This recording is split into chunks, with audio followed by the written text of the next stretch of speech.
Flammes jumelles, hypnose contre la culpabilité. Bonjour les flammes jumelles, c'est Audrey, je suis ravie de vous retrouver pour cette nouvelle séance d'hypnose. Hypnose que certains nombre d'entre vous attendent déjà depuis longtemps, puisqu'il s'agit de vous débarrasser de quelque chose, d'un poids, d'un fardeau que bien souvent bon nombre d'entre vous ont malheureusement. Donc pourquoi cette séance ? Eh bien parce que je constate que ce soit au travers de vos commentaires sur mes vidéos YouTube, que ce soit à l'occasion des séances d'hypnose individuelles que je vous fais, que cette notion de culpabilité revient encore et en tout cas un peu trop souvent. Donc il va s'agir de quoi, ou plutôt comment cette culpabilité apparaît. Alors certaines d'entre vous en ont conscience, d'autres pas, donc je vais faire un petit rappel sur les différentes forme, je dirais, que prend cette culpabilité. Alors, bien souvent, il va s'agir de quoi ? Je remarque que beaucoup de flammes jumelles culpabilisent, par exemple, de ne pas travailler suffisamment sur elles, et même si, parce que bien souvent c'est le cas, même si vous travaillez sur vous, sur vos peurs, sur vos blessures, vous avez l'impression de ne pas le faire assez ou pas assez bien, en vous disant que si vous le faisiez suffisamment bien, il y aurait déjà la réunion. Bon, alors, je vais pas rentrer dans ce débat, bien évidemment, c'est faux. Bien évidemment, c'est faux, mais bon, voilà, je vais pas rentrer dans ce débat. En tout cas, beaucoup d'entre vous culpabilisent parce que voilà, peut-être que vous attendez un peu trop souvent que le runner ne revient pas tant que le chaser n'a pas suffisamment travaillé sur lui, et donc du coup vous en voulez. Ensuite, beaucoup d'entre vous culpabilisent, par exemple, si elles sont déjà dans une relation et que, par exemple, que vos pensées vont vers votre runner, ou alors vous culpabilisez si vous avez été amené à rompre votre ancienne relation avec, avec toutes les conséquences que cela a pu avoir sur vos proches. Quoi d'autre ? Vous culpabilisez également si malgré votre volonté, malgré que vous savez qu'il ne faut pas le faire, vous culpabilisez si vous contactez votre runner. D'ailleurs, non seulement vous culpabilisez, mais en plus vous vous dévalorisez. Vous savez très bien que ce n'est pas ce qu'il faut faire, mais malgré tout, vous culpabilisez, vous pensez que vous êtes faible, et donc il y a un cercle vicieux qui s'enchaîne. Ensuite, un certain nombre d'entre vous culpabilisent de ne pas avoir vu le lien et donc d'avoir pu agir de telle ou telle façon qui ait pu nuire entre guillemets à la relation, parce que concrètement il n'y a rien que vous ayez pu faire ou dire qui nuise à la relation, puisque rien ne peut empêcher au final cette relation, ni vous, ni l'autre, ni une tierce personne ou une tierce énergie. Bref, mais bon, le fait est que malgré tout, que vous culpabilisez. Vous culpabilisez d'avoir mal agi ou mal réagi, vous culpabilisez d'avoir pu dire ça aussi. Bref, voilà, et j'allais oublier, un certain nombre d'entre vous culpabilisent d'avoir des relations sexuelles avec leur runner alors qu'elles ne sont pas en couple avec lui, ou alors qu'elles sont en couple avec une autre personne. Donc vous culpabilisez, ça se traduit comment ? Eh bien, un certain nombre d'entre vous, par exemple, m'appellent ou m'envoient un message et me disent il veut que l'on se voit, je sais que ça ne va être que pour du physique, Audrey, qu'est-ce que je dois faire ? Alors, déjà d'une, c'est pas à moi de vous dire ce que vous devez faire ou pas. Ensuite, je ne réponds jamais à ces questions, si ce n'est, en vous disant de suivre votre instinct, de suivre votre intuition, de faire ce que vous voulez, de faire ce que vous sentez bien et bon pour vous. Voilà, donc, soit La culpabilité apparaît ou transparaît sous une forme ou sous une autre, et quelle que soit sa forme, son expression, dans tous les cas, elle vous est nocif, toxique. C'est un véritable poison, entre guillemets, parce que ça vous empêche d'avoir l'esprit clair. Cela fausse votre jugement, d'ailleurs, cela est une énergie négative qui, comme toute énergie négative, vous est nocive. Voilà. Donc, les énergies négatives, c'est quoi? C'est entre autres tout sentiment négatif, qu'il s'agisse de la colère, de la culpabilité, etc. Ah oui, et j'oubliais, certaines aussi culpabilisent de s'être mises en colère contre leur runner. Elles culpabilisent de ne pas faire preuve de suffisamment peut-être de patience, toujours selon elles. Elles peuvent culpabiliser, de ne pas avoir pu agir de telle ou telle manière. Voilà. Donc la culpabilité est aussi problématique puisque dans tous les cas, elle révèle un manque d'amour de vous, un manque de compassion, un manque de bienveillance. Et dans tous les cas, la culpabilité est problématique et aussi symptomatique de quelque chose qui ne va pas. Elle sert bien souvent à masquer une peur. Une peur de quoi? Une peur de mal faire, une peur du jugement, une peur de l'abandon, une peur du rejet, etc. Bref, donc la culpabilité est à virer. Voilà, je vois pas d'autre façon de dire. La culpabilité est vraiment à rejeter sous quelque forme qu'elle soit dans votre vie. Alors, avant de vous aider à virer cette culpabilité qui vous nuit, déjà d'un point de vue personnel, mais qui nuit aussi à votre parcours de flamme jumelle et à votre relation de flamme jumelle. Donc je vais vous dire pourquoi il n'y a aucune raison de culpabiliser et pourquoi vous n'êtes pas coupable. Alors déjà parce que les choses se passent comme elles doivent se passer, c'est-à-dire qu'il était nécessaire qu'elles se passent ainsi, afin que le plan divin ou le plan universel ou le plan de la vie ou appelez ça comme vous voulez se produise. C'est un passage obligé. Donc quel que soit ce que vous avez fait, vous avez bien fait. J'ai envie de vous dire. Dans les grandes lignes, les choses ne pouvaient pas se passer différemment. Et même si peut-être que telle ou telle chose ou événement aurait pu se passer différemment, cela aurait été minime en fait.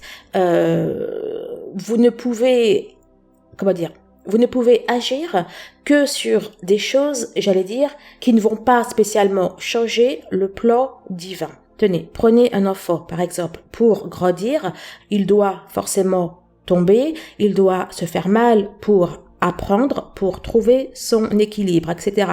Cela fait partie de son évolution. Cela fait partie de la croissance normale d'un être humain. On ne peut apprendre à marcher, on ne peut pas grandir, évoluer, et là je parle physiquement, on ne passe pas d'un stade de fœtus à un stade d'adulte sans être tombé, sans s'être fait mal, etc. Donc la douleur, la chute, etc. fait partie de l'évolution, de la croissance normale de tout être humain. Et en tout cas, on pourrait en discuter ou pas. Bref, le fait d'avoir cette façon de voir les choses est une philosophie aidante. Libre à vous après de ne pas avoir ce genre de philosophie ou d'en avoir une autre qui ne vous aide pas à grandir. Bon, en tout cas, si on veut évoluer dans la vie, mieux vaut avoir des pensées aidantes, mieux vaut avoir des croyances aidantes, des philosophies donc aidantes plutôt que l'inverse. Dans tous les cas, pourquoi culpabiliser de ce que le destin a prévu? Ce n'est pas à cause de vous, ce n'est pas de votre faute. Vous devez faire preuve d'humilité, en fait, et accepter les choses. C'est ça, l'acceptation. C'est accepter de ne pas tout comprendre. C'est accepter les choses que l'on ne peut pas changer, les choses qui nous dépassent, les choses qui se sont faites comme elles devaient se faire. Voilà, donc il n'y a aucune raison de culpabiliser, d'avoir en réalité fait œuvrer ou participer au plan universel. Ensuite, la deuxième raison de ne pas culpabiliser, de ne pas vous sentir faible, de ne pas vous en vouloir de ce que vous pouvez dans votre carte du monde voir ou percevoir comme une faiblesse vis-à-vis de votre runner. Par exemple, pourquoi culpabiliser de ne pas réussir à lui résister physiquement ou de ne pas avoir réussi à lui résister physiquement malgré que vous le vouliez? Pourquoi ce n'est pas votre faute? Eh bien, parce que, et bon, là, c'est, c'est une croyance personnelle, mais c'est aussi quelque chose que je vois, que je remarque à travers vos différents commentaires ou à travers mes différents échanges avec vous, c'est que bien souvent, et ce malgré le fait que le runner à la base peut ne pas correspondre à votre idéal, et encore une fois, c'est ce que je vois, ce que je constate, peut-être que ce n'est pas le cas pour toutes les flammes jumelles, mais en général, il y a vraiment une attirance, même plus qu'une attirance, quelque chose d'irrésistible qui fait que vous ne pouvez pas résister à l'attraction qu'il suscite en vous et d'ailleurs lui non plus. Et c'est bien pour ça que souvent, il va essayer de couper court à toute discussion, à tout contact physique ou au fait de vous voir. C'est pour ça que bien souvent, il va annuler un rendez-vous ou quelque chose comme ça. Tenez, cela me rappelle un film. Twilight. Je ne sais pas si vous l'avez vu, si vous connaissez. Bon, bref. Donc, ça parle d'un vampire qui explique à la femme qu'il aime, bon, en l'occurrence, c'est une jeune fille, que tout dans son corps est fait pour attirer les gens. Il explique que son regard est fait pour être irrésistible, sa voix est faite, pour que la personne succombe, son parfum également, etc. Et donc, à la fin, il lui dit, j'ai tous ces attributs, donc ce regard, cette voix, ce parfum, etc. Alors qu'en réalité, même sans ça, il t'est impossible de m'échapper du fait de ma force physique. Il parlait en l'occurrence. Eh bien, c'est un peu comme ça entre le runner et le chaser. J'ai l'impression que tout est fait, en fait, pour qu'il soit impossible à l'un et à l'autre de ne pas succomber, en fait. Donc, vous ne pouvez pas culpabiliser contre quelque chose, j'allais dire, pour lequel vous n'êtes pas programmé pour résister. C'est comme si que vous vous en vouliez de respirer alors qu'il vous est physiquement impossible de ne pas respirer. Personne ne peut contenir sa respiration plus de quelques secondes. Donc, cessez de vous en vouloir pour quelque chose qui est inévitable, qui est humain, j'allais dire. Il y a quelque chose entre le runner et le chaser qui fait que ils ne peuvent pas résister l'un à l'autre physiquement. Et en tout cas, pas plus d'un certain temps donné. Ensuite, une autre raison pour laquelle vous ne devez pas vous culpabiliser, c'est pourquoi se blâmer pour ses faiblesses. Encore une fois, se blâmer pour ça, c'est ne pas être dans l'acceptation. Au lieu de vous blâmer contre vos faiblesses, d'ailleurs, quel que soit le sujet, optimisez plutôt vos forces, optimisez vos atouts et sublimez vos faiblesses, riez-en, mettez-les en avant, acceptez-les, et là, ces faiblesses deviendront des atouts. Pourquoi? Parce que la seule chose qui fait qu'une faiblesse est une faiblesse, ou plutôt la seule chose qui fait qu'une faiblesse vous rend, entre guillemets, faible, c'est parce que elle donne un pouvoir à une tierce personne sur vous. En fait, le fait de chercher à cacher ses faiblesses, le fait de chercher à les nier, le fait de chercher à ne pas les dire, etc., ou ne pas les accepter, c'est ce qui permet à une tierce personne, mais quelle qu'elle soit, je ne parle pas spécialement du runner, mais c'est ce qui fait que quelqu'un a comme, je dirais, un pouvoir sur vous ou contre vous, c'est ce qui fait qu'une personne va pouvoir appuyer dessus. Alors que si vous ne cachez pas vos faiblesses, si même vous les dites, si vous les revendiquez, là, une faiblesse devient une force. Ce n'est pas en niant une faiblesse qu'elle devient une force, mais c'est en l'acceptant, en parlant, j'allais dire presque en les revendiquant, que là, une faiblesse devient une force et que une tierce personne ne peut plus, activer ça en vous, ou ne peut plus avoir un pouvoir, par exemple un pouvoir de déstabilisation sur vous. Et en plus, le fait d'assumer, de dire, de revendiquer ses faiblesses et même pourquoi pas d'en être fier, fait que l'autre en face de vous est déstabilisé. Pourquoi il est déstabilisé? Parce que rares sont les personnes qui acceptent leurs faiblesses. Rares sont les personnes qui les disent. Par exemple, tenez, prenez dans un entretien d'embauche. D'accord? Il y a la question classique, dites 3 de vos défauts.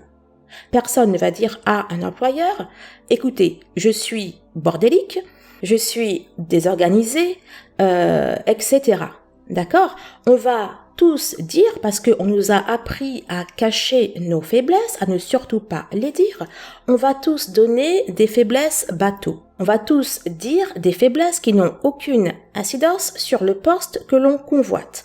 Alors, on va dire quoi? Eh bien, ma faiblesse, c'est que je suis gourmande, c'est que j'aime le chocolat, ou alors on va dire ma faiblesse, c'est que je suis trop généreuse. Donc, en fait, voilà, on va dire une faiblesse qui, à la fois, peut être une faiblesse ou alors une force, et en tout cas peut être un atout dans le travail. Mais honnêtement, la personne qui vous recrute n'est pas stupide. Elle sait très bien que personne n'est parfait. Elle sait très bien que parmi les 100, les 50 ou les je ne sais pas combien de candidats qu'elle voit, elle sait très bien qu'il y en a qui forcément ont des défauts qui pourraient être préjudiciables au poste. Le but dans un entretien d'embauche, en réalité, c'est de se distinguer des autres. C'est de sortir du lot. Donc, si dans un entretien d'embauche, vous dites à votre employeur, bon, écoutez, mon défaut, c'est que je suis désorganisé. Je veux dire que si dans un entretien d'embauche, vous dites au recruteur, écoutez, voilà, je suis bordélique. Déjà d'une, ça va lui faire un choc. Ça va faire ce qu'on appelle en PNL, en hypnose, etc., une rupture de pattern. Donc déjà, il va être déstabilisé. Il va dire, mais qui c'est celle-là? Voilà, donc en plus, il va voir que vous avez une qualité, à savoir l'honnêteté. Il va voir que vous n'allez pas être de ces personnes qui vont chercher à cacher leurs fautes, à cacher leurs erreurs qui peuvent être préjudiciables pour l'entreprise ou dans une relation client, etc. Et en plus, il va voir que vous avez de la personnalité. Donc, en lui avançant, et puis après, en lui disant, du fait de ma faiblesse, j'apporte plus de soins à ça, ça et ça, et du fait que je suis bordélique, eh bien, je m'applique dans ce que je fais. Enfin bon, voilà. En disant en quoi une faiblesse a pu vous amener à travailler sur autre chose pour ne pas que cette faiblesse apporte un préjudice, là, honnêtement, il va voir que en plus vous êtes quelqu'un d'intelligent, vous êtes quelqu'un qui cherchait à améliorer les choses, qui cherchait à trouver des solutions, etc., etc. Voilà. Donc, bon, c'est un exemple, mais on nous a trop appris, en fait, qu'il fallait cacher ses faiblesses, qu'il fallait les nier, voilà. Et du coup, sans même s'en rendre compte, en fait, en mentant à son voisin, en mentir ou alors cacher ou autre, ça revient un petit peu au même, puisque ça fait que vous n'êtes pas vrai, en fait, que vous cachez en permanence et à tout le monde qui vous êtes vraiment. Pourquoi? Parce que on vous a appris que si on montre ses faiblesses, eh bien les autres vont vous juger, vont les utiliser contre vous, etc., etc. Mais honnêtement, personne n'est dupe. Une personne qui n'a pas confiance en elle, elle aura beau faire ce qu'elle veut, elle va peut-être, faire que visuellement, le conscient de la personne ne va pas voir qu'elle n'a pas confiance en elle. Elle va peut-être même réussir à faire croire qu'elle a confiance en elle, mais on a tous notre instinct, on a tous notre intuition, on a tous un inconscient et personne ne peut mentir à un inconscient. Donc, on sait intuitivement, on sait qu'il y a quelque chose au fond de nous qui nous dit non, là, on nous mène en bateau. Bref, donc, dire ses faiblesses, les assumer, etc., c'est s'accepter tel que l'on est. Parce que s'accepter tel que l'on est, c'est aussi, voilà, reconnaître qu'on a des points faibles.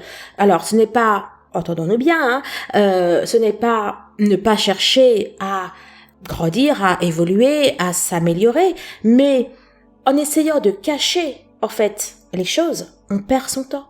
On perd son temps et en fait, on focalise sur une faiblesse et quand on focalise sur quelque chose, on ne fait que l'amplifier.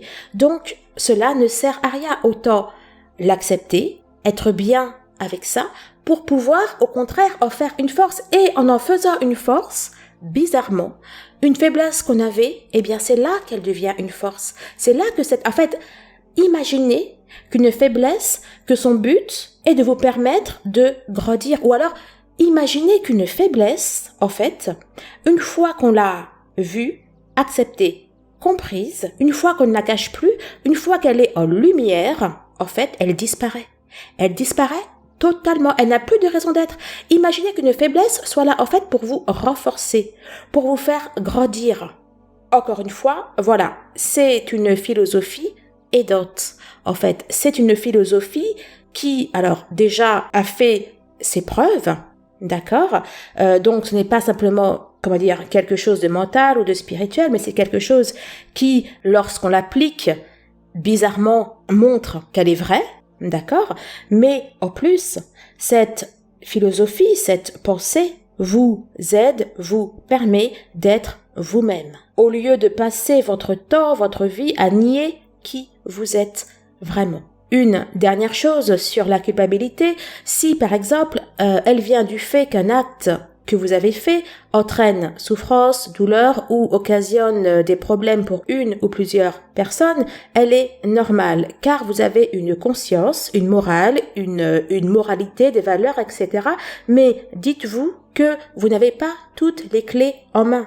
Vous n'avez pas la pleine conscience et connaissance surtout du dessein universel. Vous ne savez pas ce que permet au final telle ou telle action ou ce qu'elle a permis d'éviter. Tenez, prenez par exemple ces films dans lesquels le héros ou l'héroïne retourne dans le futur afin d'éviter tel ou tel drame qui a eu des impacts néfastes, négatifs pour lui dans sa vie.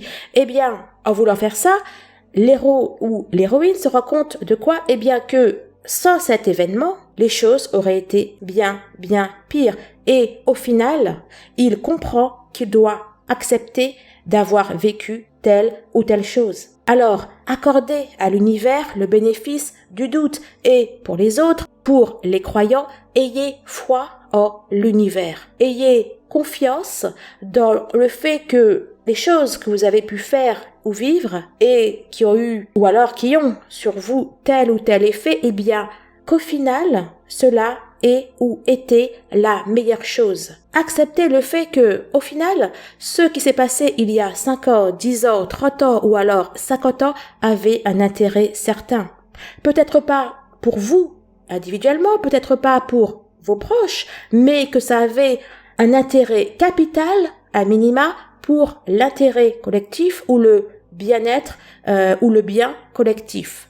Alors, autre chose, avec la culpabilité, si elle est persistante ou chronique, j'allais dire, c'est qu'elle signifie en quelque part que vous n'êtes pas acteur, que vous n'êtes pas décideur de votre vie. Or, je vous rappelle que vous avez le libre arbitre, donc ce n'est pas possible. Bref, la culpabilité veut dire que vous ne vous acceptez pas tel que vous êtes et que vous ne vous aimez pas tel que vous êtes.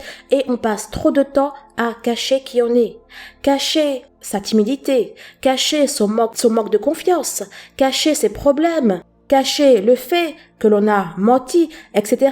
C'est perdre son temps à s'inventer un personnage. C'est passer sa vie à s'inventer être une personne que l'on n'est pas et que ne sera probablement jamais. La culpabilité ne sert à rien. D'ailleurs, au final, vous amplifiez cette culpabilité puisque finalement, le fait de culpabiliser fait que votre vie ou une partie de votre vie tourne autour d'un mensonge ou de cachotterie ou de négation de l'évidence. Et n'oubliez pas que ce à quoi on résiste persiste. Et c'est d'ailleurs pour ça que votre runner ne pourra jamais fuir éternellement. Il ne pourra jamais fuir éternellement, jamais nier ou renier le lien qu'il y a entre vous, ou alors jamais nier ou renier ses sentiments.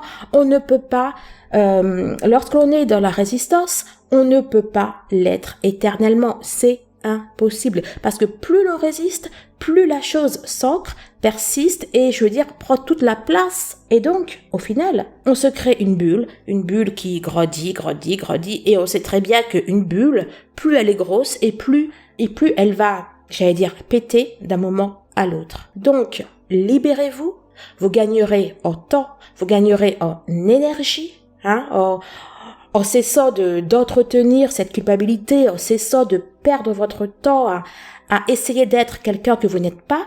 Donc, vous gagnerez en temps, vous gagnerez en énergie et donc en possibilité d'action, puisque vous vous concentrerez alors sur le principal et c'est ainsi que vous allez devenir plus fort ou plus forte.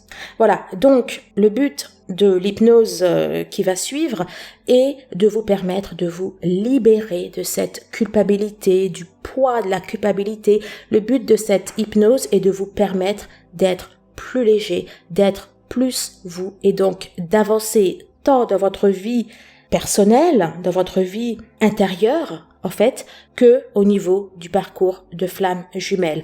Alors, je vous rappelle que c'est une séance d'hypnose collective, que c'est une séance donc générale. Elle n'est donc pas personnalisée, même si je fais en sorte qu'elle puisse s'appliquer au plus grand nombre, même si je fais en sorte qu'elle soit efficace pour le plus grand nombre, il n'en demeure pas vrai qu'elle ne va pas pouvoir s'appliquer totalement à 100% pour 100% de vous qui m'écoutez actuellement. Une dernière chose que je vous rappelle aussi, c'est que le parcours de flamme jumelle, je vous l'ai déjà dit, mais je vous le redis et je vais continuer probablement dans les séances d'hypnose à venir que je vais vous faire, de vous le dire et de vous le redire parce que vraiment, énormément d'entre vous n'ont pas conscience que le but de cette histoire, de ce parcours de flamme jumelle que vous vivez, le but, ce n'est pas une relation sentimentale, ce n'est pas une relation romantique. Oui, au final, cela va aboutir à quelque chose de romantique, mais c'est au final. Avant toute chose, vous êtes dans un parcours de flamme jumelle pour un éveil personnel, pour un éveil spirituel. Et j'entends par éveil spirituel tout ce qui est de l'ordre du psychologique, tout ce qui est de l'ordre du sentimental, de l'émotionnel et non pas seulement, un éveil, à l'invisible ou je ne sais pas quoi. Donc, pour ceux et celles qui sont focus ou focalisés sur le runner, sur son retour, sur l'amour, sur vivre avec lui, etc., il est primordial que vous preniez conscience que tant que vous focaliserez sur ça, vous ne pouvez pas aboutir à la réunion des flammes jumelles. Vous ne pouvez pas aboutir à la réunion avec votre runner. Vous devez avant tout non pas être focalisé sur votre flamme jumelle, mais être focalisé sur vous, sur votre développement personnel, émotionnel, spirituel, etc. Et qui dit développement personnel, spirituel, etc., dit développement intérieur, mais aussi un développement aux autres, en fait, un développement à la vie, un développement plutôt une ouverture aux autres, une ouverture à la vie, etc. Donc, il est primordial que vous vous ouvriez, en fait, que vous sortiez peut-être de votre coquille ou quelque chose comme ça. Il est nécessaire que vous ayez une ouverture à la vie, une ouverture au monde. Je ne vous dis pas de dire oui à tout, je ne vous dis pas de faire que les autres aient la priorité sur vous, non, et d'ailleurs absolument pas. Vous devez être la première personne qui compte dans votre vie. Vous devez être, la première personne à qui vous devez faire plaisir, à qui vous devez dire oui, etc., etc. Vous ne devez pas vous sacrifier ou sacrifier votre vie ou vos besoins ou vos envies, etc. Mais vous devez, avoir... Alors, je ne sais pas pour vous quel écho cela peut prendre, mais voilà quoi, vous devez avoir un amour pour la vie, un amour pour les autres, etc., etc. Et cela implique, par exemple, de ne pas avoir peur du jugement. Pour moi, la peur peut être vue comme l'inverse de l'amour, en fait. Là où il y a amour, il n'y a pas de peur. Là où il y a de la peur, il ne peut pas y avoir de l'amour. Bon, on va dire pour généraliser et pour faire simple. Donc, si vous êtes ouverte aux autres, cela implique que vous n'avez pas peur du jugement de l'autre ou des autres. Vous n'avez pas peur, bref, de toutes les choses auxquelles on peut avoir peur et qui font qu'on ne s'ouvre pas au monde, qu'on ne s'ouvre pas à l'extérieur. Voilà, donc pour certaines, en tout cas, vous travaillez par exemple énormément sur la peur de l'abandon, la peur de ça, de ci, sur les blessures de l'enfance, etc. Mais bien souvent, vous le faites en ayant, le runner en arrière-plan, en fait. Mais peut-être que pour certaines, vous devez le faire en ayant la vie, les gens, etc., votre entourage en arrière-plan, en fait, afin de ne pas être, encore une fois, focus sur votre autre. Ah oui, dernière chose que je voulais vous dire, d'ailleurs je l'ai dit dans un de mes tirages parce que je venais d'avoir une personne qui m'avait dit ça au téléphone. Il ne faut pas tomber dans un extrême. Voilà, donc certaines flammes jumelles travaillent sur elles, etc. et puis s'attendent à avoir des résultats tout de suite, c'est-à-dire que le runner revienne tout de suite. Et d'autres tombent dans un autre extrême qui consiste à se dire qu'il va revenir d'ici quelques mois, quelques années, etc. Alors oui, c'est vrai, et je le dis et je le pense et je vous le fais comprendre dans les séances, c'est un parcours qui, ce n'est en général pas quelque chose qui se passe du jour au lendemain. Mais ne tombez pas dans l'excès inverse en vous disant ça va prendre plusieurs années, etc. Non, non et non. Puisque si vous pensez ça, vous allez faire et créer une énergie qui va faire que ça va prendre encore plus de temps que ça aurait dû prendre à la base. Pour celles qui n'ont pas encore vécu la réunion, je vous rappelle que 2020 est l'année des flammes jumelles. Je vous rappelle qu'il reste plus de 2 mois encore dans cette année. Je vous rappelle que novembre est le mois des flammes jumelles et qu'on n'est même pas encore en novembre. Donc, novembre, le mois des flammes jumelles, 2020, l'année de flammes jumelles. Avant de vous dire, ou alors avant d'être déprimé, vous dire, ah oui, je pensais que 2020, ça et ça, mais attendez déjà d'être en novembre. Attendez d'être le 31 décembre à 23h59. Le mois de novembre, il y aura beaucoup de réunions. De 2, décembre est culturellement le mois de l'année où il y a des réunions de famille, où on peut faire la paix avec certaines personnes, etc. Donc, j'ai envie de vous dire, attendez.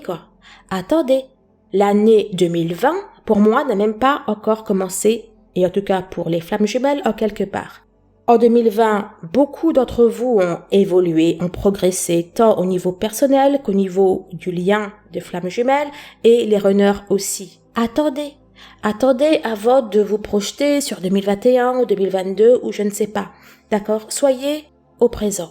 Et permettez à 2020 de vous donner jusqu'au dernier jour de la dernière seconde tout ce que 2020 a à vous apporter. Et pour 2021, celles qui n'ont pas encore vécu la réunion des flammes jumelles vont voir, mais dans tous les cas, restez focus sur 2020.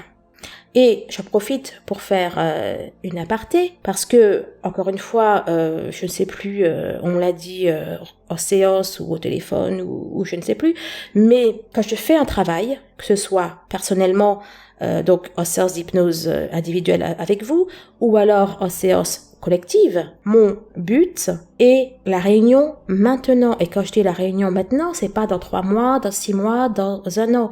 Quand je fais une séance collective ou individuelle, vraiment, voilà, l'énergie que j'y mets, c'est pour quelque chose dans le présent. Après, oui, cela peut se passer quelques semaines ou quelques mois, mais voilà, l'énergie que j'y mets, c'est dans le présent. Et je vous dis ça parce que, voilà, certaines d'entre vous, je sais, voilà, font pas mal de travail sur elles et c'est très très bien et je vous invite à le faire.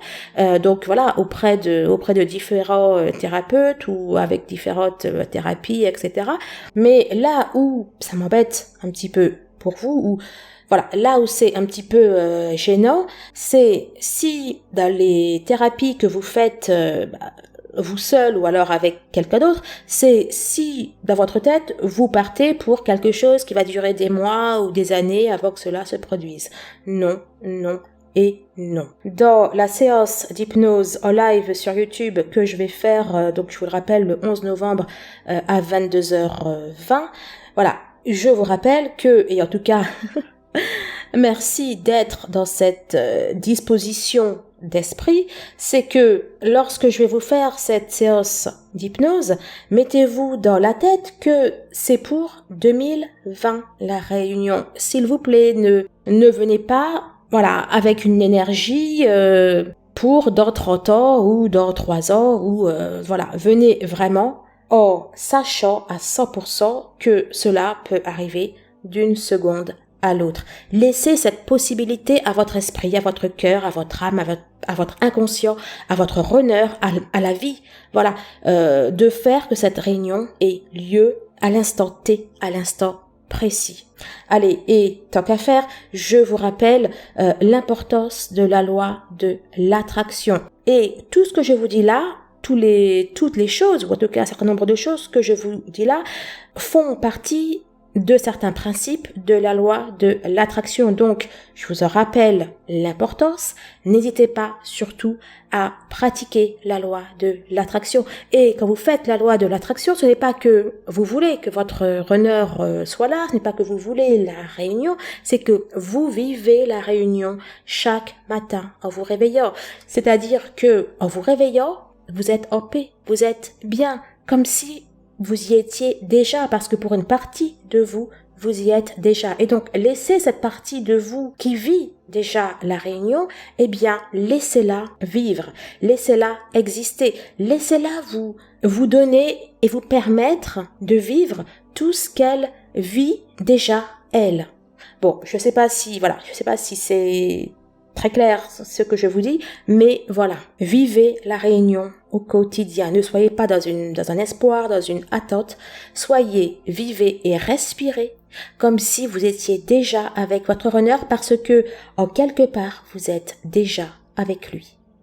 Allez, avant de vous mettre sous hypnose, un petit mot vraiment pour remercier toutes les flammes jumelles qui me témoignent de leur affection, qui me témoignent de leur soutien avec leurs très gentils commentaires.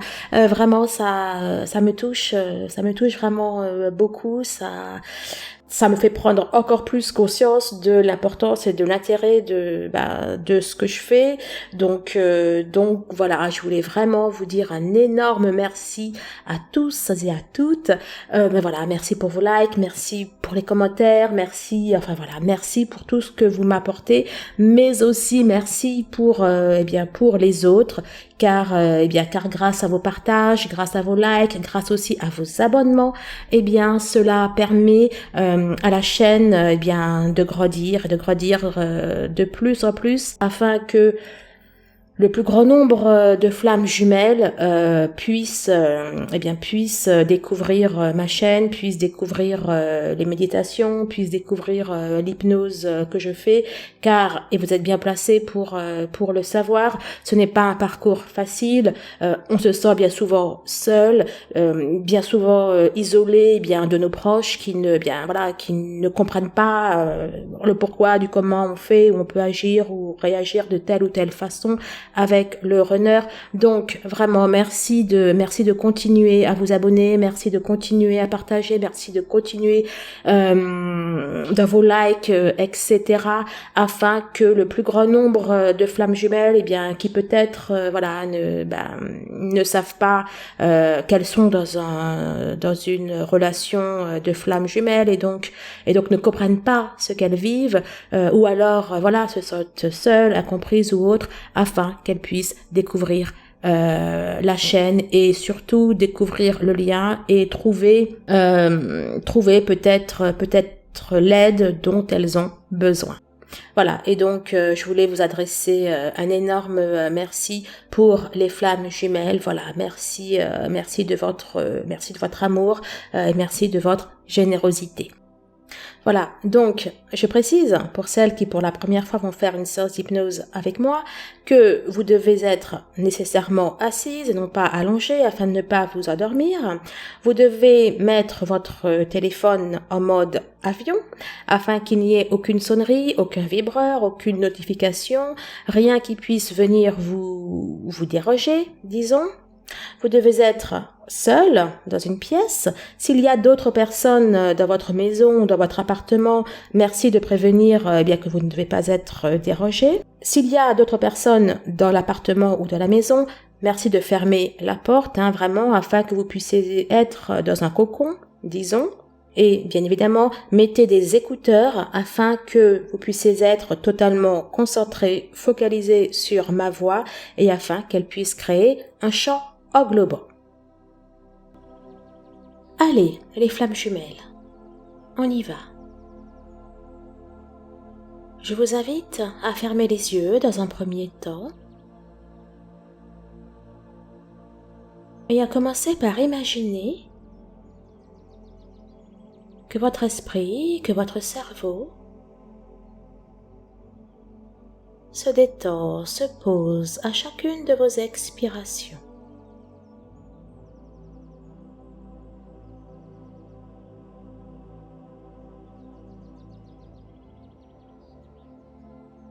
Imaginez-le simplement se poser.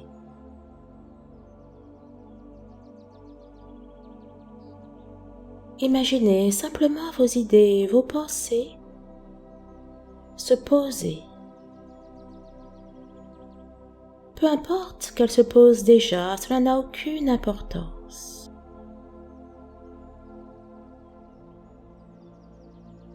Ce qui compte pour l'instant, c'est que simplement vous les imaginiez se poser.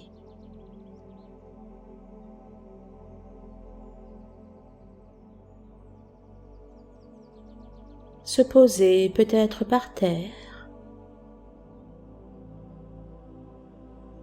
ou que simplement vous les imaginiez descendre, traverser votre corps,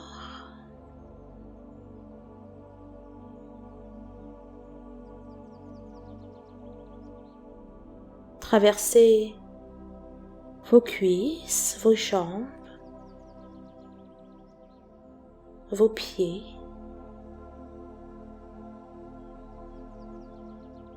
Imaginez-les simplement peut-être un peu pourquoi pas, comme des vagues. Vous savez, des vagues qui vont, qui viennent. Oui, c'est ça, imaginez vos pensées, vos idées qui, progressivement, au rythme de votre respiration, au rythme de ma voix,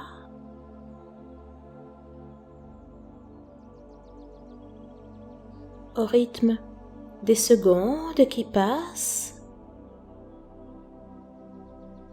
se posent,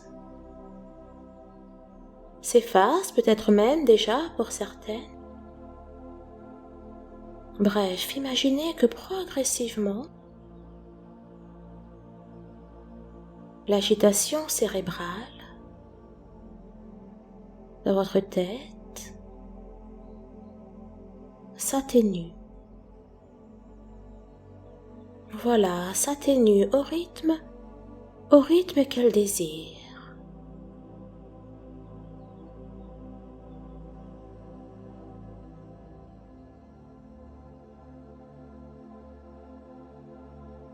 Ne forcez rien, ne précipitez rien.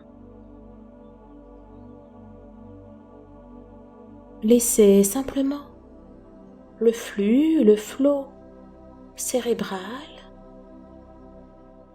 se calmer progressivement, s'atténuer.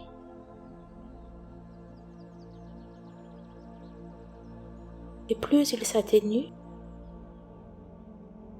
plus vous allez remarquer que le corps se calme, se détend.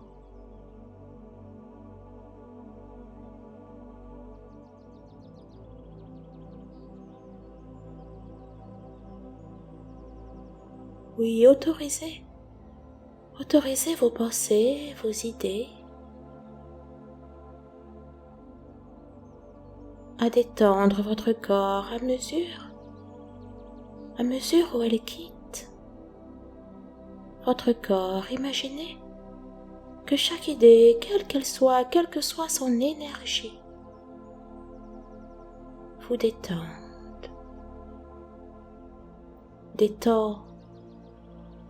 vos muscles,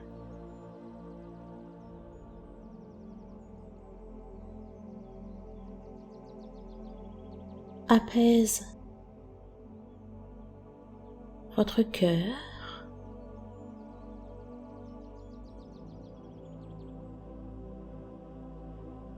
autorisez cette simple action, cette simple imagination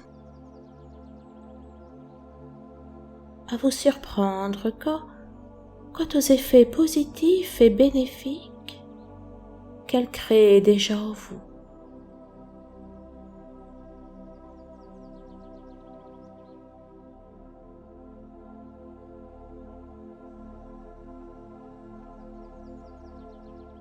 Laissez déjà, même si vous n'en avez pas conscience, votre inconscient vous faire du bien. Laissez-le déjà travailler à certains niveaux et sur certains niveaux.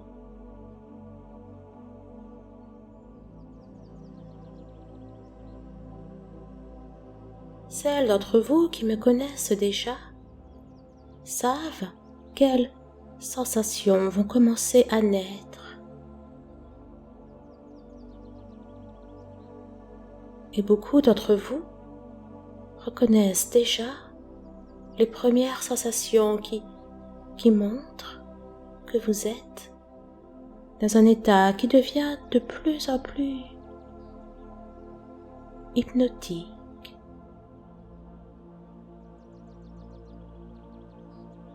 Et pour celles qui me découvrent aujourd'hui,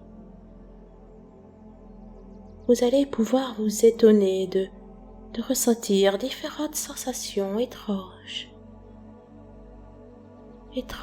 bizarres, curieuses, investir de plus en plus votre corps.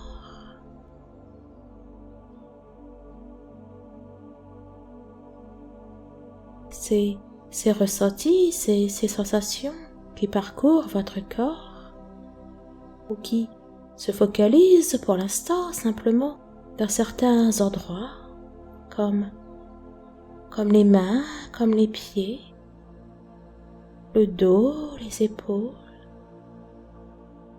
les jambes, les cuisses prennent déjà probablement la forme de picotements.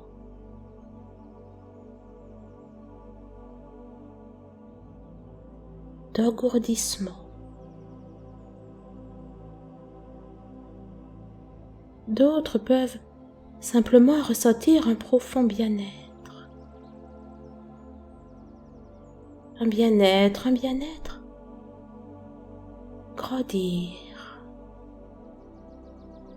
Grandir, gagner.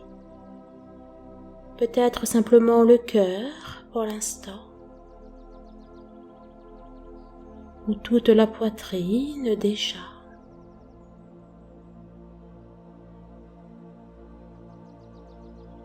D'autres probablement peuvent avoir l'impression de s'envoler. Ou déjà peut-être que vous ressentez le corps qui semble se dématérialiser.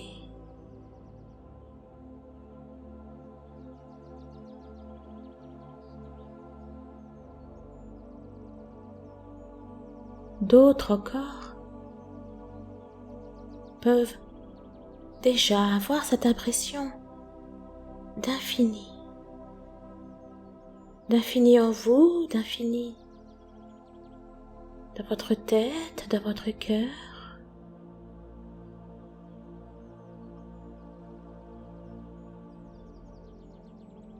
Dans tous les cas, tout ce que vous allez voir, deviner, ressentir, tout ce qui va se matérialiser dans vos pensées, dans votre cœur et tout ce qui va arriver pendant et après la séance. Et même bien après la séance ne peut être qu'exclusivement positif, porteur, lumineux.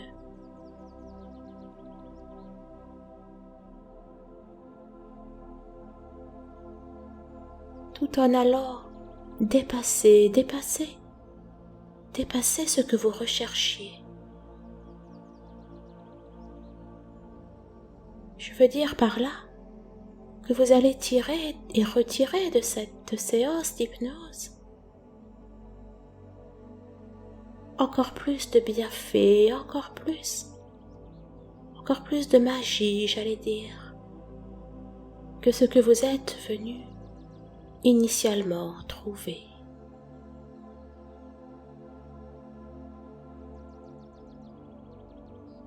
Et en tout cas, pour ceux et celles qui vont totalement laisser votre inconscient, laisser votre énergie créatrice vous surprendre.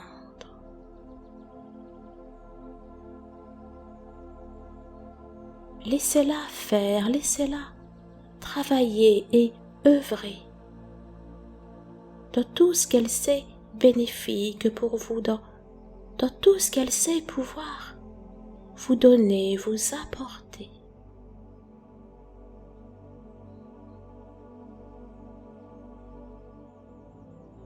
Alors vous allez totalement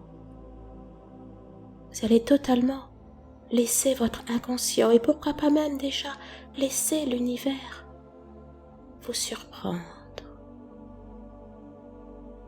surprendre positivement, laisser l'univers vous donner, vous apporter tout ce qu'il est en mesure de vous donner, de vous apporter.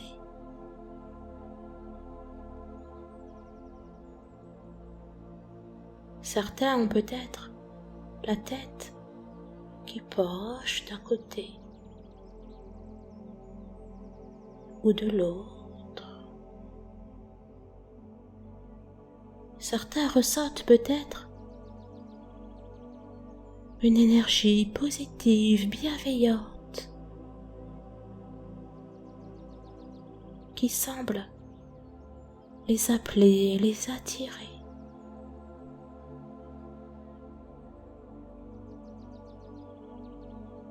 D'autres encore, peut-être la tête qui semble être attirée par le cœur,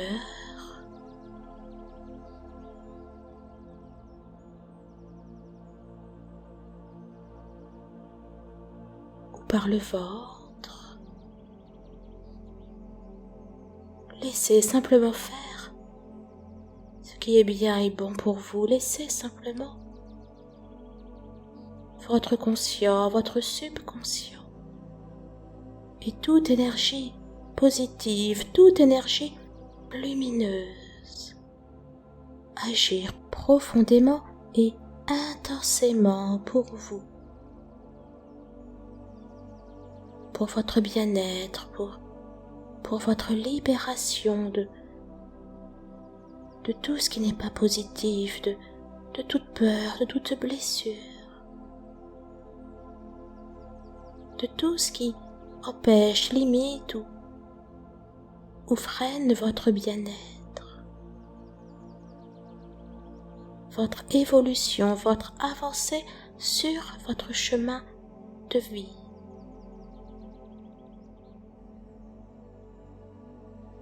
Alors oui, le corps peut devenir de plus en plus lourd en allant vers la légèreté. La légèreté dans le cœur, la légèreté dans l'esprit.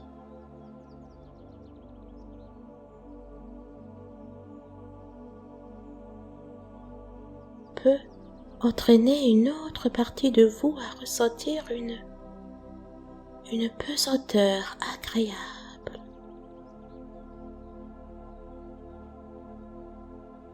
Libératrice.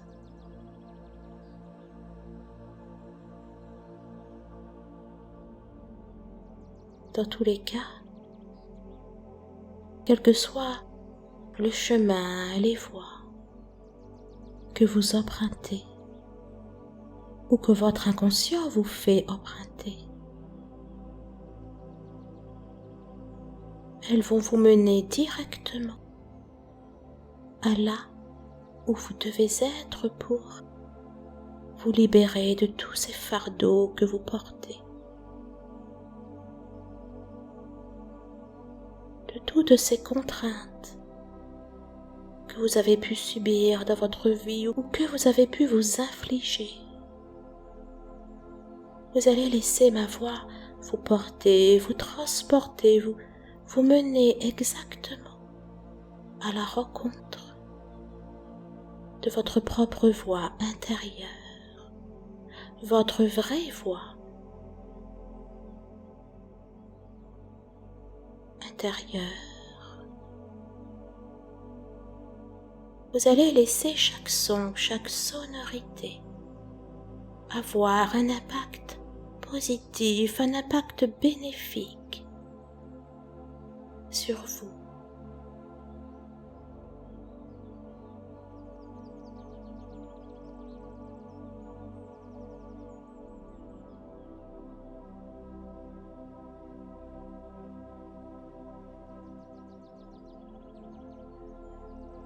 D'ailleurs, et même pour toutes celles d'entre vous qui n'en avaient pas déjà conscience, vous laissez quelque chose d'invisible, quelque chose d'impalpable, si ce n'est avec votre cœur, vous portez, vous guidez, vous menez exactement là où vous devez être pour vous libérer. Vous libérer, oui, vous libérer de la culpabilité.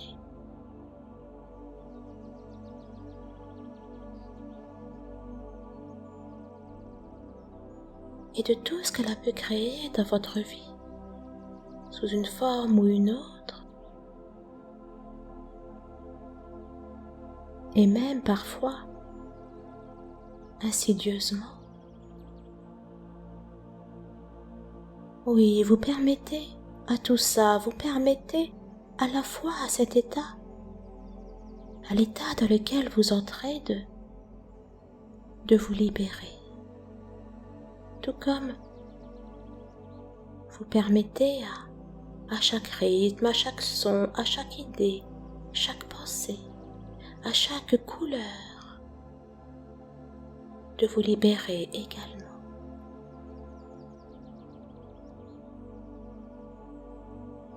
De plus en plus, vous partez.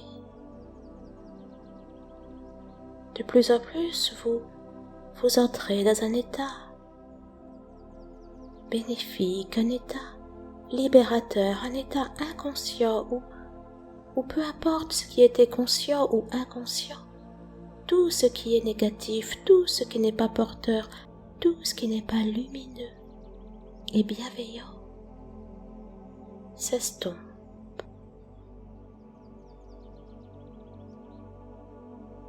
S'estompe et s'estompe de plus en plus à chaque inspiration, tout comme à chaque expiration, tout comme sous l'effet et l'impact de ma voix.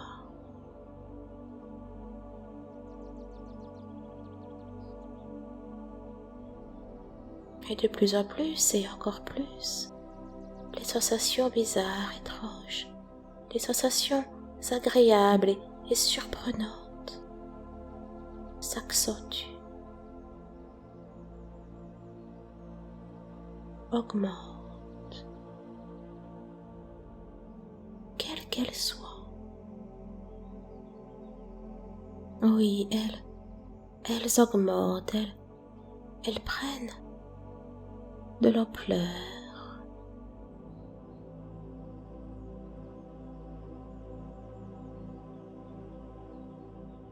Elles deviennent de plus en plus présentes, de plus en plus vivantes, de plus en plus vibrantes.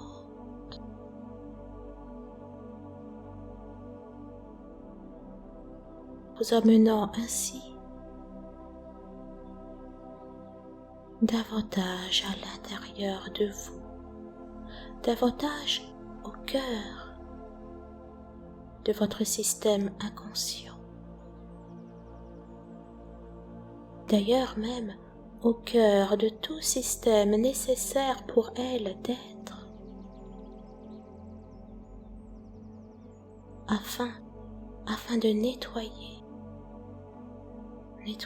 toute trace, nettoyer toute présence, toute existence de culpabilité.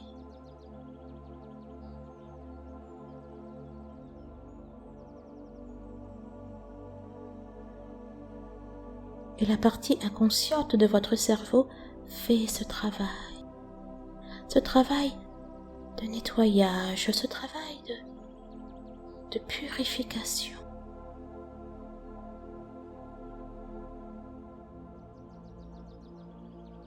Il le fait intensément tant au niveau de votre cœur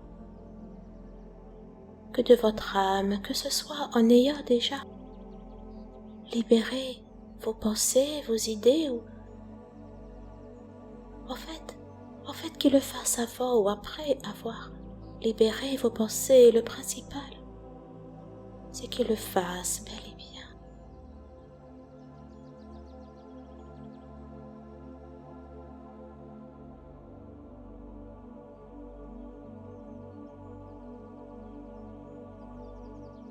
Peu importe ce que vous pensiez possible ou pas possible. Peu importe, vous ne sachez pas qu'en réalité certaines choses, même si elles sont présentes ou même si elles étaient là depuis des mois, des jours, des années, des décennies même, pouvaient partir facilement.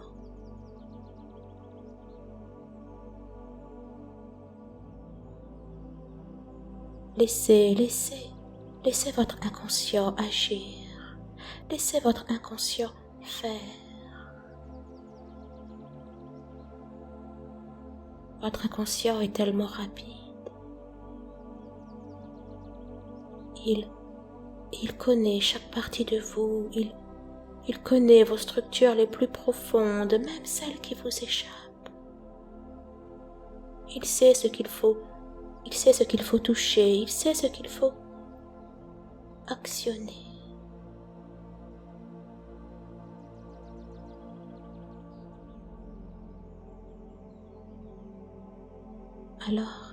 Alors il le fait. Il peut prendre quelques secondes ou le faire de manière instantanée. Qu'importe. Il a tout le temps de le faire entièrement durant cette séance d'hypnose.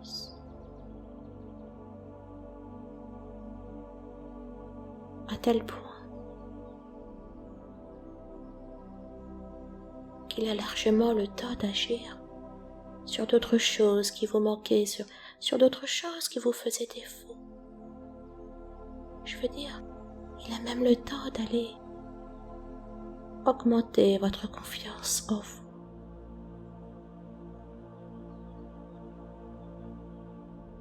Il a même le temps d'augmenter votre amour et votre estime de vous.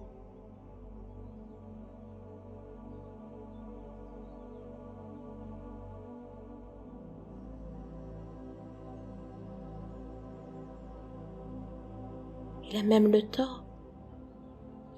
temps d'aller vous libérer de certaines peurs ou angoisses, de certaines choses qui pouvaient vous oppresser, le cœur ou que sais-je d'autre.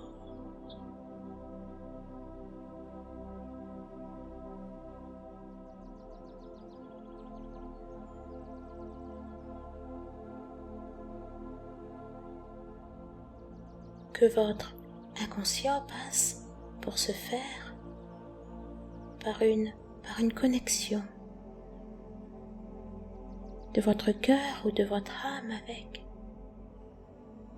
le ciel, l'univers, la vie, l'amour ou autre chose de bénéfique, de positif, de puissant, peu importe.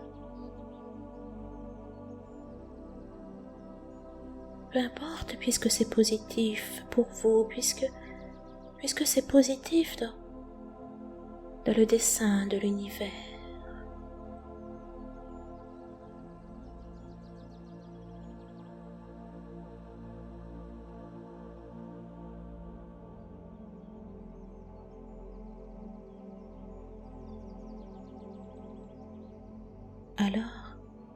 Alors il active simplement toutes les connexions possibles, toutes les connexions qui vous permettent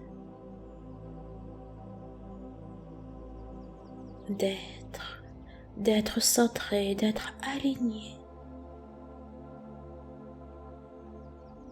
d'être dans le lâcher-prise suffisant et nécessaire. Il active toute connexion ou reconnexion bienveillante,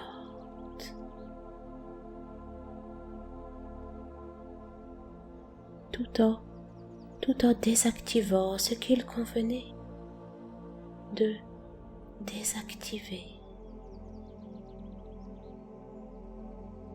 de manière temporaire ou définitive. Toute connexion qui n'était pas saine, toute connexion qui n'était pas bienveillante, lumineuse.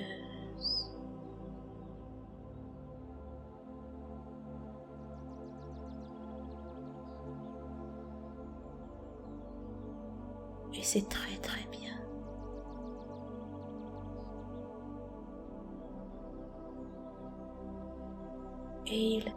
Et il continue ainsi.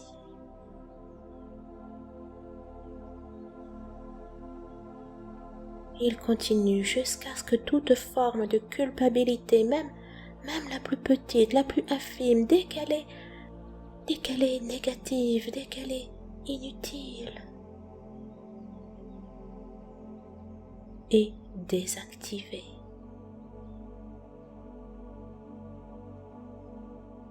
Définitivement désactivée tant que c'est bien et bon pour vous. Tant que c'est nécessaire et utile.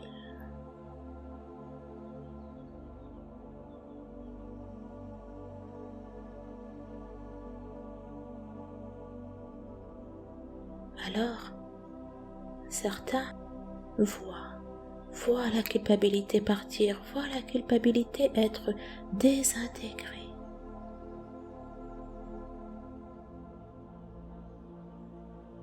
La voix s'évanouir dans l'univers.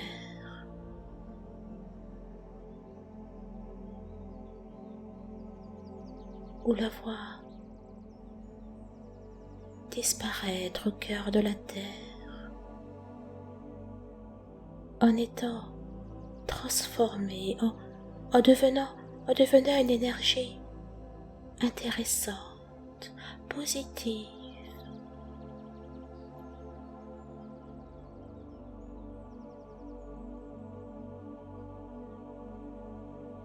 Vous savez, rien ne se perd, tout se transforme.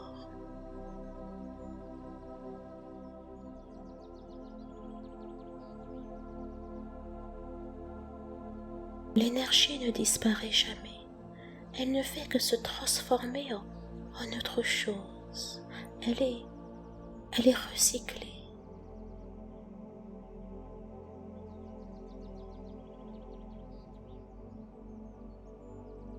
Alors, c'est la raison pour laquelle certains d'entre vous, là maintenant, voient cette énergie devenir quelque chose d'utile.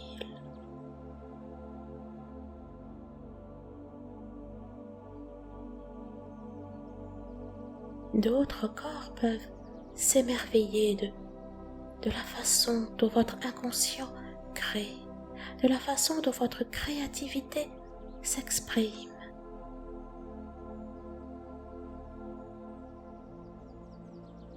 De la façon dont un poids que vous portiez devient légèreté. Que vous le voyez ou pas, ou que vous le ressentiez ou pas. L'ancienne ou les anciennes culpabilités que vous portiez deviennent quelque chose de beau, d'intéressant.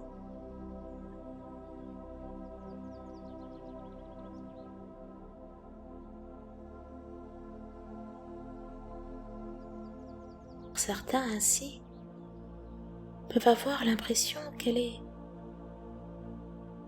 a simplement été s'imprimée dans un dessin, dans une peinture, dans un arbre.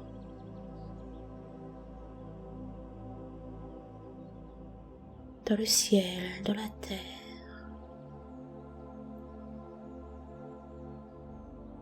Mais sous une forme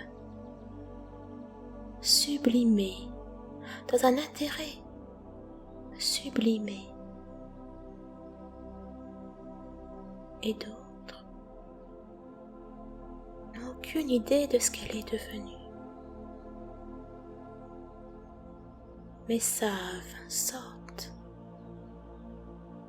qu'elle n'a plus aucun effet négatif ou aucun effet limitant, pervers ou autre sur elle. Bref, dans tous les cas, vous êtes hors de portée, hors d'atteinte de tout ça, de l'ancienne forme qu'avait la culpabilité.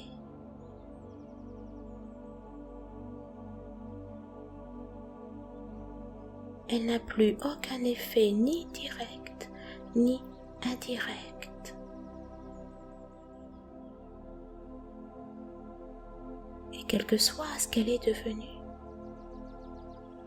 ce n'est que du positif et du plus.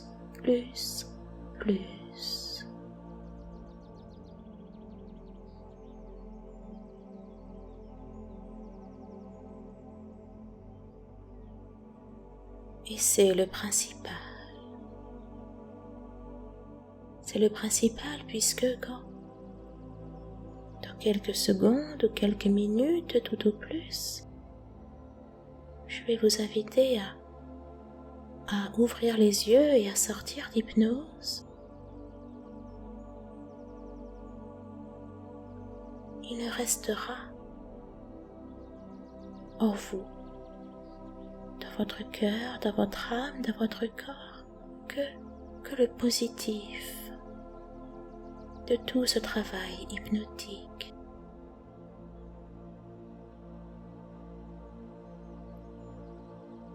Alors, je vais vous laisser encore quelques secondes pour respirer, pour ressentir,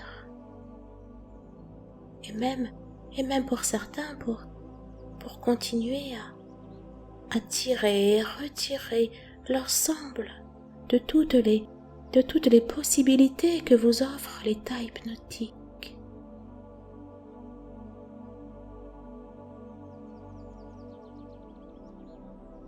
Alors, profitez pour ressentir le bien-être, profitez pour ressentir la plénitude.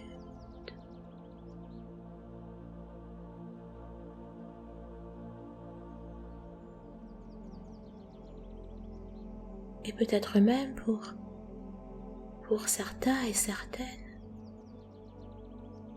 pour ressentir le divin de votre cœur ou de votre âme.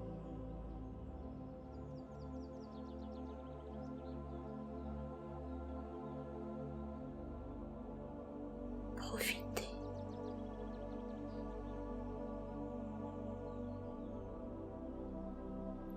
Profitez.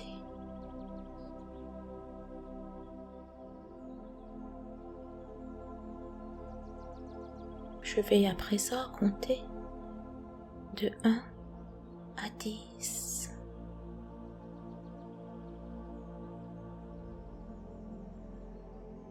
À 10, comme vous le savez, vous êtes dans l'état parfait, dans l'état idéal pour continuer le cours de votre journée ou le cours de votre soirée ou de votre nuit.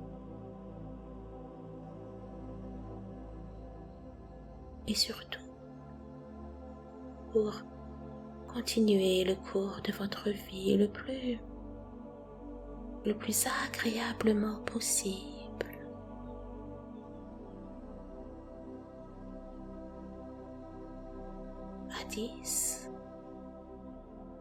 À 10, dans tous les cas, vous êtes là et totalement là, vous êtes sorti d'hypnose en toute possession de vos moyens physiques, mentaux, émotionnels, etc.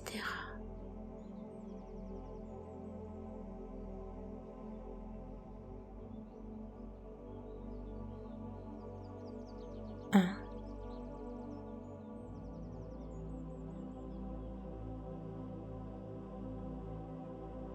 2,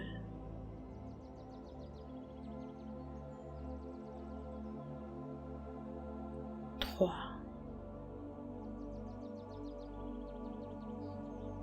4.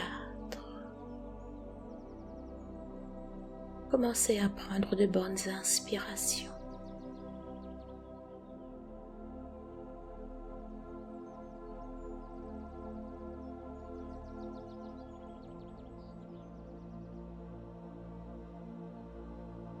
Commencez à reprendre conscience du lieu et du moment où vous êtes. 5,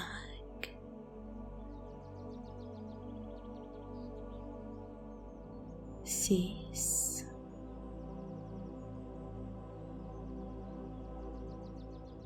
'Prenez conscience de votre corps, de vos jambes,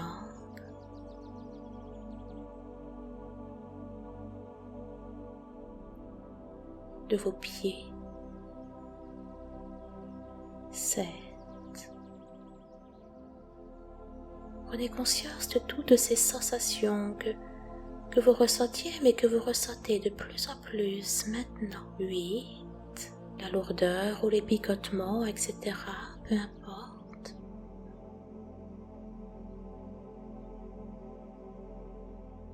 Prenez une profonde inspiration. Ressentez l'air, l'oxygène. Reconnectez-vous totalement à l'ici et le maintenant. 9,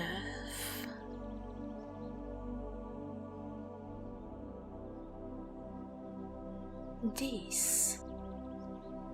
Vous ouvrez les yeux.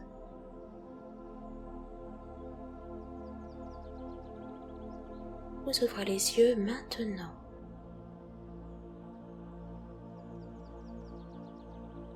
Vous les gardez ouverts. Respirez profondément.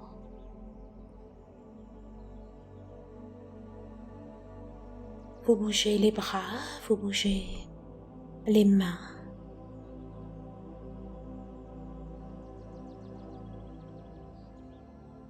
Vous vous étirez. Étirez-vous. Respirez profondément.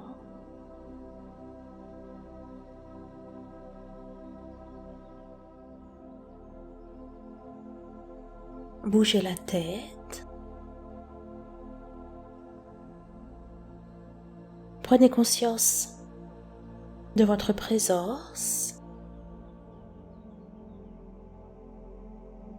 Respirez, remplissez bien vos poumons.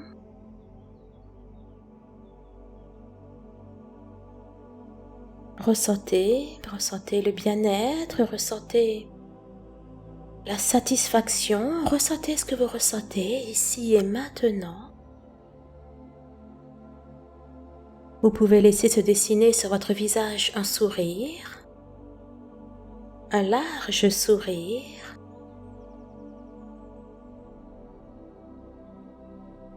Je vous souhaite une excellente journée ou fin de journée ou une excellente soirée et vous dis à bientôt. Au revoir, au plaisir.